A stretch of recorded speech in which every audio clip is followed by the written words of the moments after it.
Good afternoon. Members, today we're supposed to receive a classified briefing from the Trump administration, but clearly the chaos and the confusion coming out of the White House made that impossible. It is completely unacceptable that Congress has not been briefed on this in a timely fashion. We need evidence, we need details, and we need to know them now. There are a number of outstanding questions, including whether this attack achieved the administration's stated goals. Launching an attack without congressional authorization is wrong. Launching a potentially unsuccessful attack without congressional authorization would be an administration-defining failure. And this is a defining week for the Trump presidency.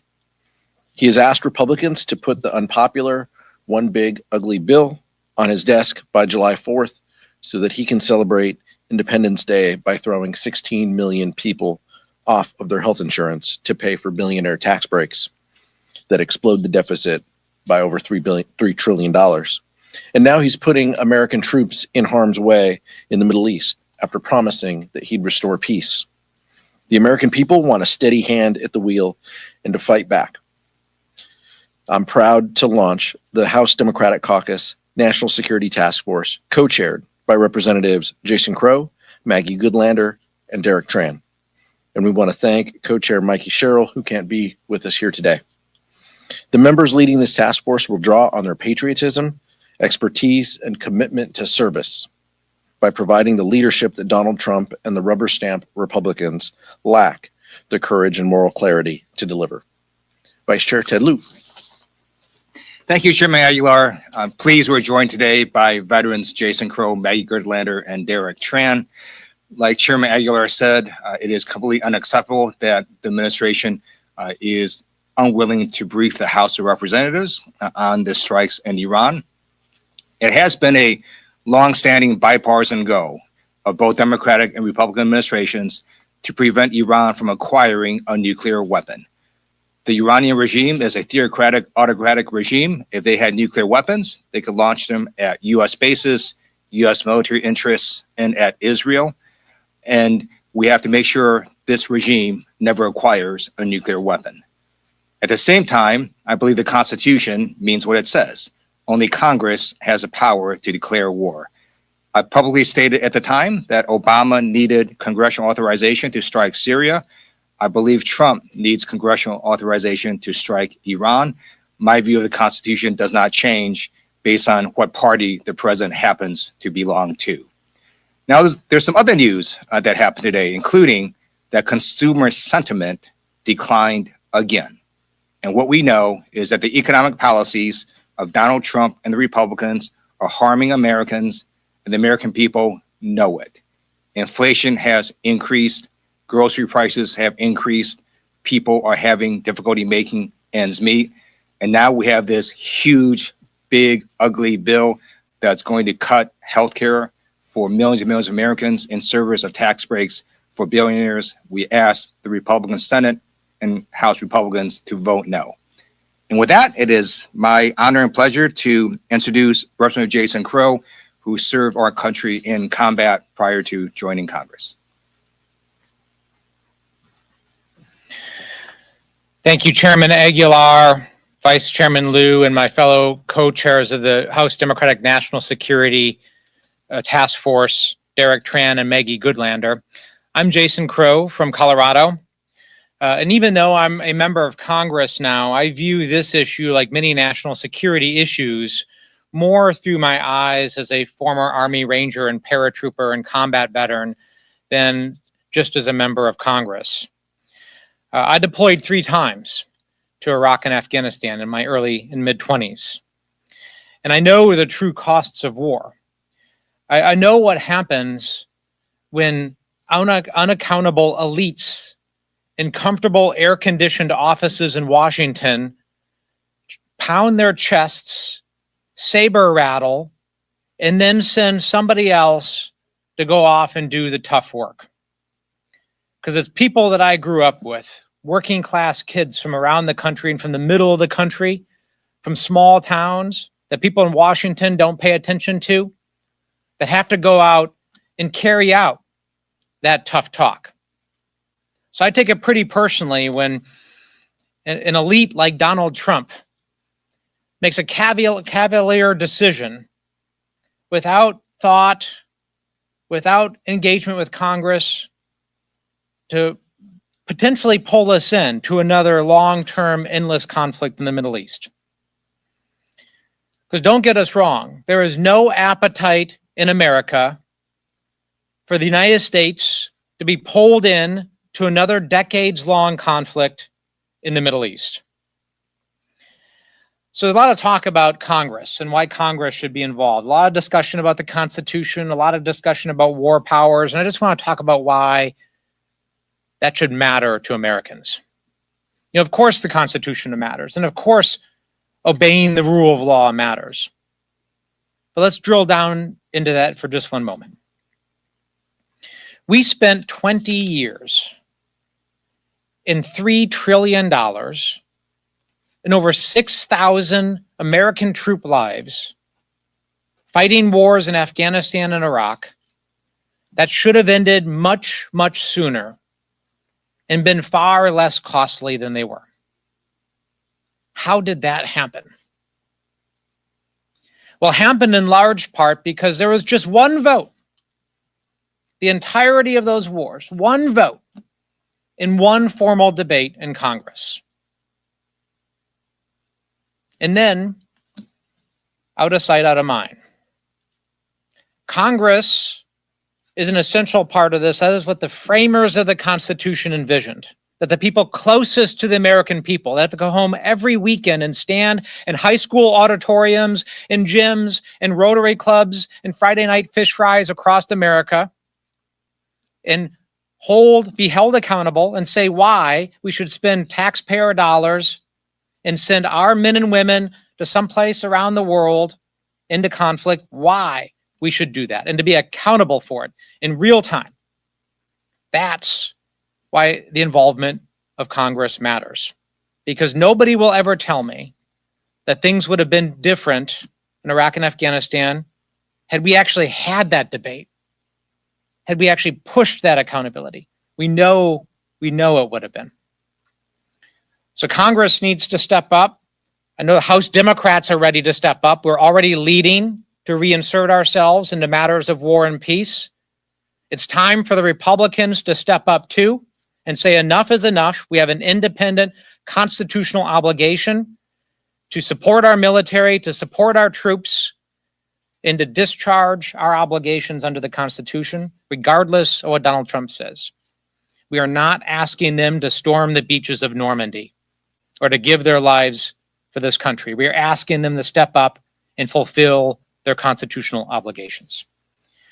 And with that, it is my pleasure to introduce the intrepid whip of the House Democrats, Catherine Clark from Massachusetts.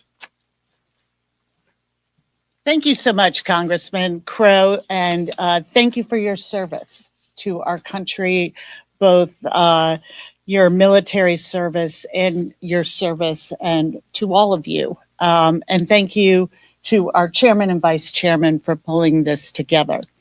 Our message today is clear. The Constitution is not a document of convenience. It is there to guarantee that there is accountability because it is the people's voice of this country. It is American families who are feeling every day that it is hard to get ahead, who need to be informed of when this country is going to have military strikes and go to war. And that is where representative government comes in. That is the design. That as members of Congress, we are here representing our districts and the voice of the American people. So when we have a president and an administration and now a Republican party in Congress that has decided the American people are not entitled to know anything.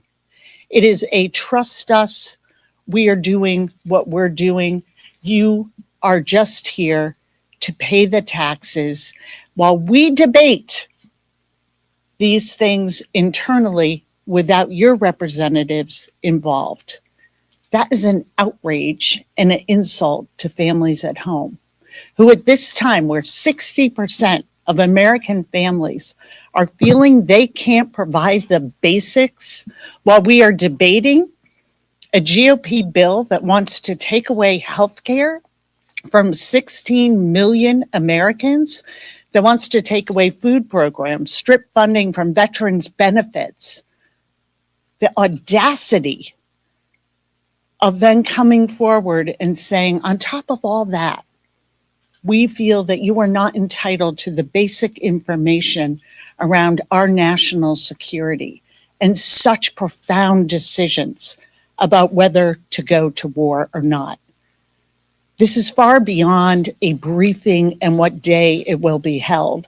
It is the fact that we have been demanding information on behalf of American families, of American veterans, of those who are in active duty and their families who deserve answers on what our country is committing as far as foreign action and why.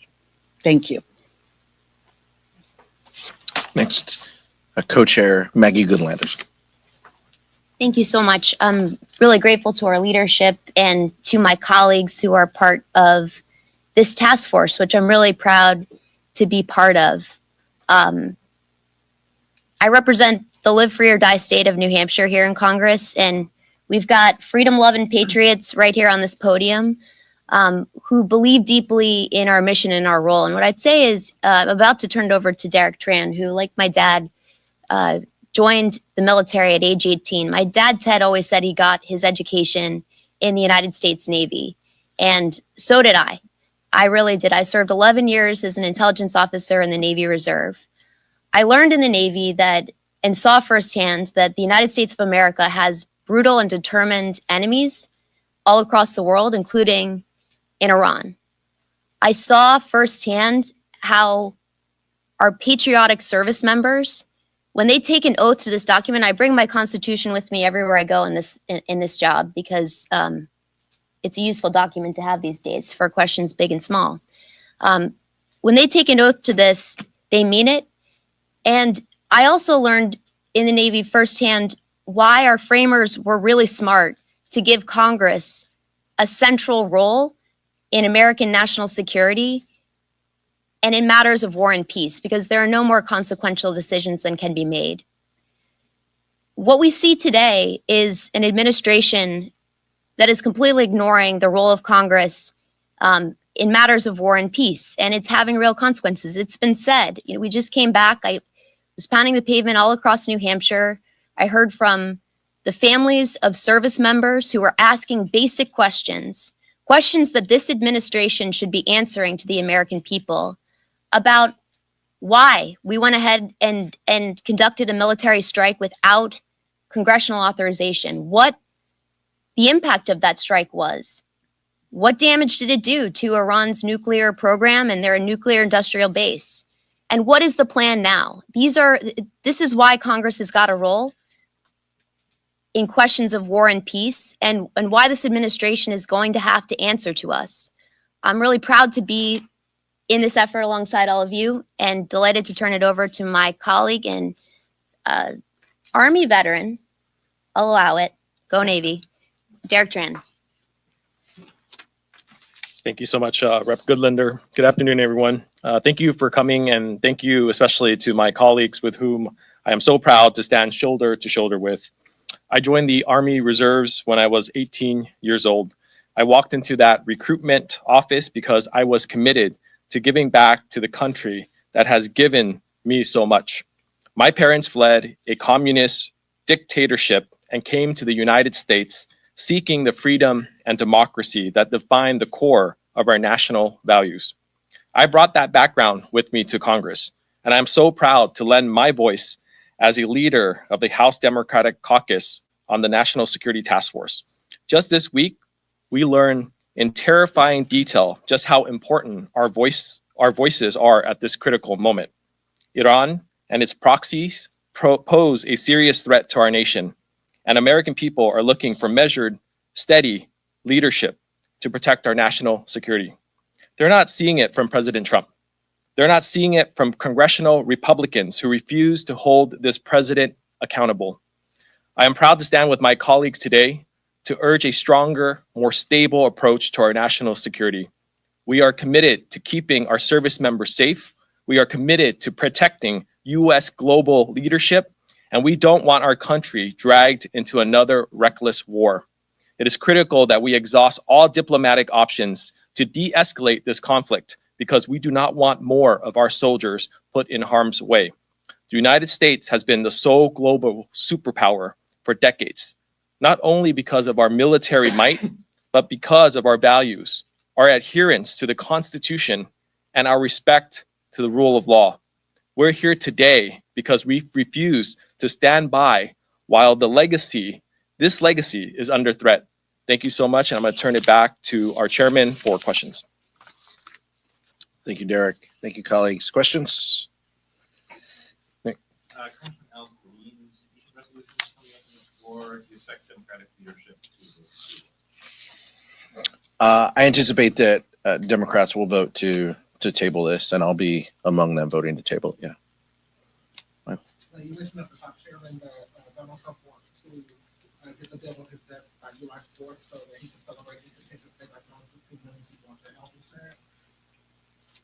How will House Democrats, you all have done days of action during recesses, you've held press conferences, had different types of events. As this thing gets closer to the Senate taking it up and potentially coming back to the House, what can Americans expect to see from House Democrats as this gets down to the wire on pushing back against the SNAP cuts, the Medicaid cuts, within the context of this Iran-Israel conflict? You all are balancing a lot of different kind of walking and chewing gum at the same time. What can folks expect in this fight against the bill as it comes back? All of this is, as my colleague said, all of this is about the American people. You know, their safety and security is front of mind, whether it's keeping them out of harm's way and protecting their national security or looking out for their health and safety. All of that fits within the same theme, and that is the focus of House Democrats, is how do we make lives better for folks in our community. But we're not going to be distracted. We're not going to take our eye off the ball. The Senate is going to do whatever the Senate has to do, but we know that this bill is coming back at some point. We can't control when that happens, but as we get closer to that, we will use our voices and we will be very clear with the American public, guided by, and this shocks our Republican colleagues, guided by the facts, guided by the CBO saying this is going to kick 16 million people off of their health insurance, guided by the nonpartisan analysis that says this is going to put a $4 trillion hole in the deficit. Those are things that House Democrats will continue to amplify. And what that means to folks in our community is this means people are going to lose their health care. This means hospitals are going to close. That's what's at stake. And House Democrats are going to continue to use every tool we can. If we're here over the next intervening days or whatever that holds, we're going to make our voices heard back home and across this country using our voices and getting the word out. Vice Chair Lieu? So, again, this big, ugly bill is the largest healthcare cut in U.S. history. And according to the facts, as Chairman Aguilar laid them out, 16 million people are going to lose their health care. And why? Why are we doing this? Tax breaks for billionaires. That's literally what the bill does. And the more the American people find out about the bill, the more they dislike it. Even now, this bill is 21 points under water, a shockingly low result, only matched by Donald Trump's polling approval, which the latest AP poll had him at 21 points underwater, with 60% disapproving of Trump's job performance. So what Trump Republicans are doing is not popular, and the more American people find out, the more they dislike it.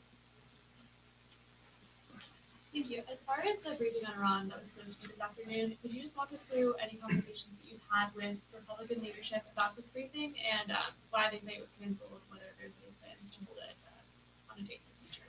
I don't have anything that isn't public. I read it on X as well, just like everybody else.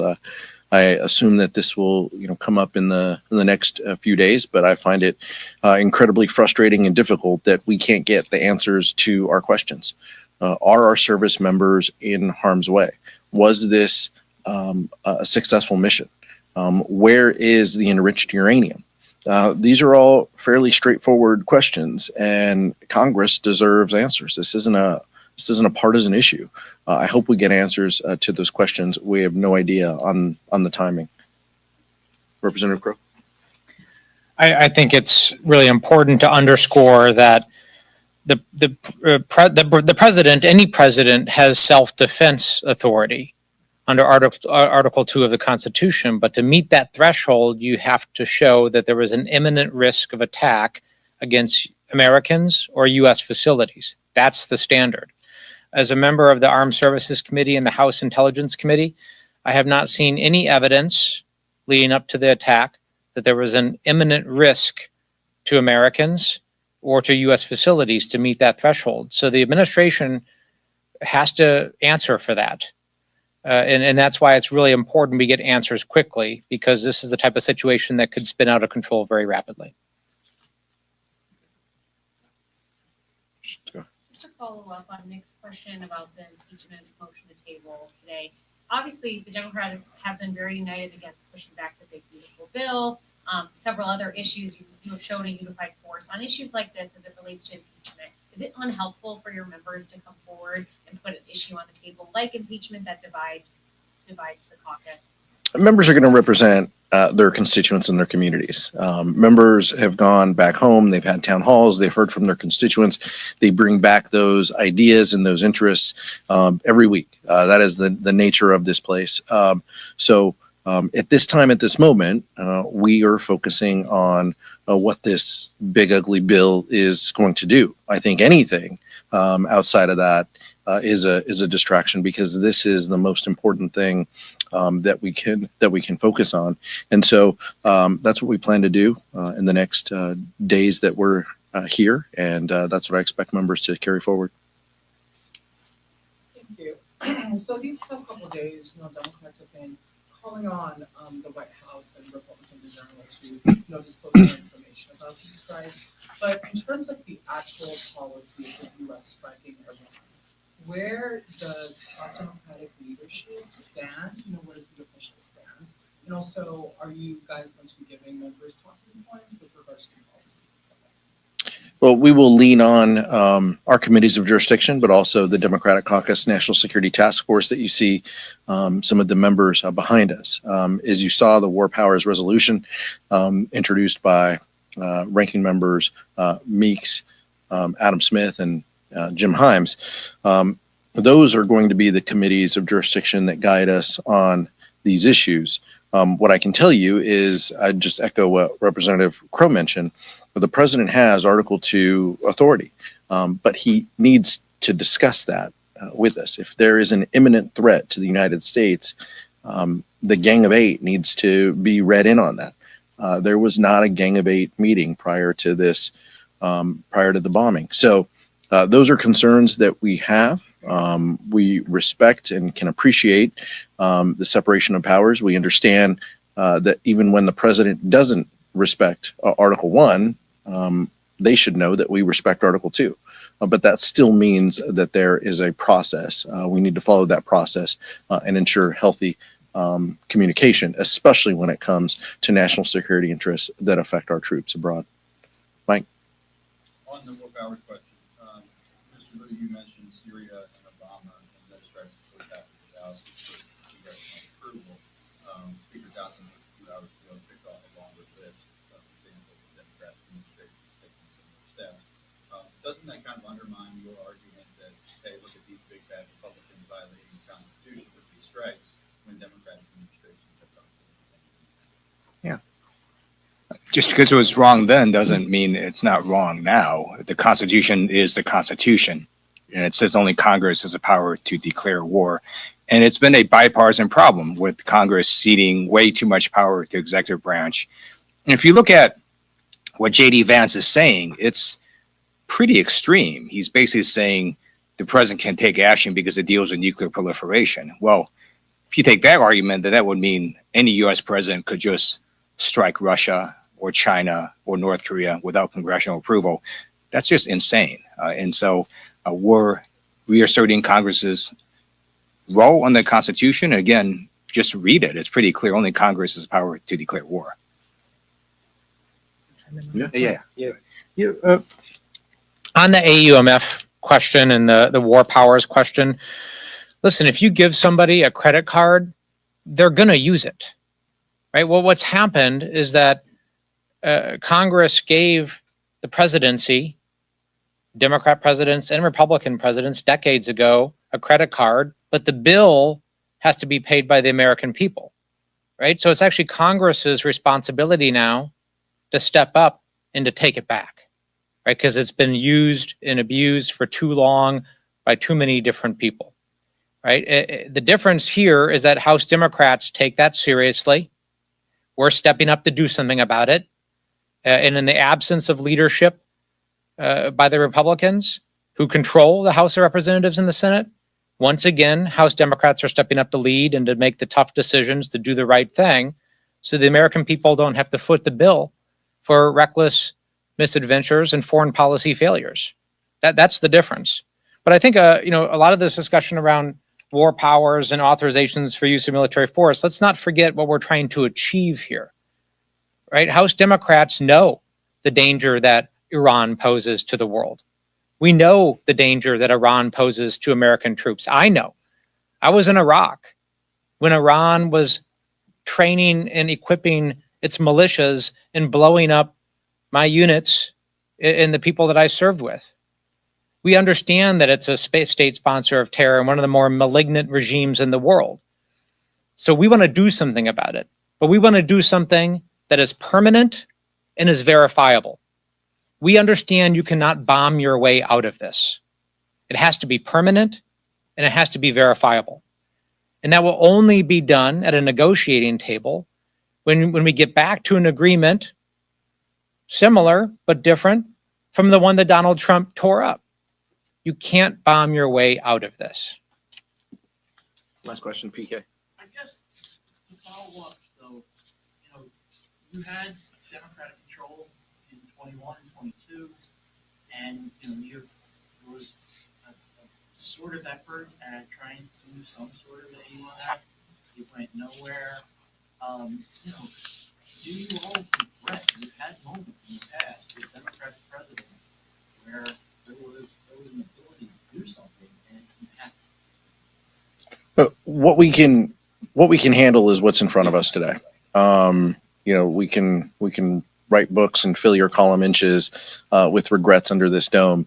We'll save that for other days. But what is in front of us today is, are we going to stand up for our constitutional authorities? Are we going to protect the role that Congress has here? Are we going to look out for American service members by asking tough questions? That's our role. And like the vice chair said, that should not just be when you disagree with the administration or when you have a different political party from the administration. If we're truly going to do the people's business here, we need to ask those tough questions, and we need to wait till the winds line up and the stars align and we can get something done. That part is unfortunate. Maybe we've missed a few opportunities, but that doesn't mean that we turn a blind eye right now. It doesn't mean that we just let Donald Trump walk all over us. It means that we stand up for our authority and speak up on behalf of our constituents at every opportunity. Thank you.